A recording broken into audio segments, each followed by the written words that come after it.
Is your fish too fishy for your soup? Yes, fresh fish can be fishy.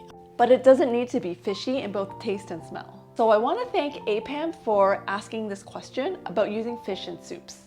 I had the same challenge when I first started using fish in soups. Oh my gosh, Asians love using fish in cooking, and it's no different when it comes to soups. Here are a few tips if you're using fish in your soups. To minimize the fishy taste or smell, you can pan fry the fish with ginger first, browning it to create a fragrant meat. This is my preferred method. It smells so good. Or blanch the fish in boiling water with ginger and salt for 1 to 2 minutes. Using the fish with bones in are the best as the bones help keep the meat intact. If you're using smaller fish, use a fish bag.